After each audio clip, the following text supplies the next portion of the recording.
Çin ve Litvanya arasında Tayvan konusunda diplomatik kriz çıktı. Tayvan'ın Litvanya'da temsilcilik açması kararına tepki gösteren Pekin yönetimi, ülkedeki Litvanya elçisinin geri çekilmesi çağrısı yaptı. Çin Dışişleri Bakanlığı kendi büyükelçisinin geri çağrıldığını duyurdu. Mayıs ayında Litvanya parlamentosu Çin'in Doğu Türkistan'da Uygurlara yönelik faaliyetlerini soykırım olarak tanımıştı.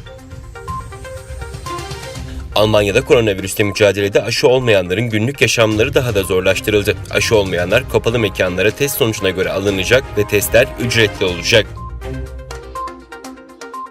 Suudi Arabistan'ın Hindistan'la Basra Körfezi'nde ortak deniz tatbikatına başladığı açıklandı. Suudi Arabistan resmi haber ajansında yer alan habere göre iki ülke deniz kuvvetlerinin ortak tatbikatına Hint Okyanusu adı verildi. New York valisi hakkındaki cinsel taciz suçlamalarının ardından istifa kararı aldığını açıkladı. Valinin yerine Kat Hochul, New York'un ilk kadın valisi oldu. Çin'de doğal koruma alanlarından uzaklaşan 14 vahşi Asya filinin ilerlediği Yunan eyaletinde 150 binden fazla kişi tahliye edildi. Doğal koruma alanlarından yaklaşık 1,5 yıldır uzakta olan 14 vahşi Asya filinin geri döndüğü ve doğal koruma alanlarına 200 kilometre yaklaştığı bildirildi.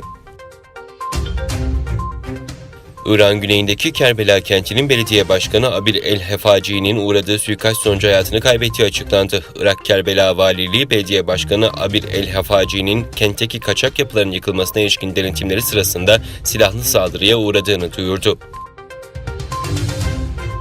Çin'de mahkeme uyuşturucu kaçakçılığı suçlamasıyla 15 yıl hapis cezası aldıktan sonra yeniden yargılanarak idam cezasına mahkum edilen Kanada vatandaşının temiz başvurusunu reddetti.